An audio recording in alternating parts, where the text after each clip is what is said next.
विविध जिल्ह्यातल्या टॉप 9 बातम्या पाहूयात। सततच्या जोरदार पावसामुळे येवल्यामधल्या अगस्ती नदीवरचा पूल वाहून गेला। गेल्या 2 दिवसांपासून सुरू असलेल्या पावसामुळे अगस्ती नदीला पूर, चिंचोडी खुर्द आणि रायते गावातील वस्त्यांचा संपर्क तुटला। लंडनच्या व्हिक्टोरिया म्युझियममधून आलेल्या वाघनखांचं उद्यापासून कोल्हापूरमध्ये प्रदर्शन। मंत्री आशिष शेलारांच्या उपस्थितीमध्ये प्रदर्शनाचं उद्घाटन।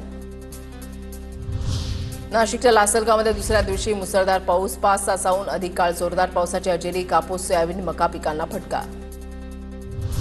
नंदुरबार शहरामध्ये मोकाट जनावरांमुळे वाहतुकीला मोठा अडथळा, मोकाट जनावरांच्या मालकांवर कारवाई करूनही नियम धाब्यावर, मालकांवर यापेक्षाही कठोर कारवाई करावी, नागरिकांची मागणी।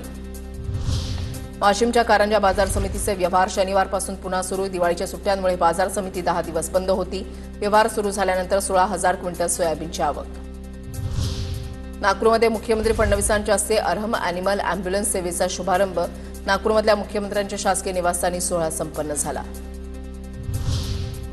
महाराष्ट्र राज्य माध्यमिक उच्च माध्यमिक शाळा मुख्याध्यापक संघाचे 64वे अधिवेशन कराडमध्ये संपन्न। पर्यटन मंत्री शंभूराज देसाईंच्या हस्ते झालं उद्घाटन। माजी मंत्री बाळासाहेब पाटीलही होते उपस्थित। वाशिम जिल्ह्यामधल्या हराळ आणि घोटा गावामध्ये 4 दिवसांपासून वीज पुरवठा खंडित। हराळ आणि घोटा गावातील शेतकऱ्यांचा चिखली सबस्टेशनवर ठिय्या आंदोलन।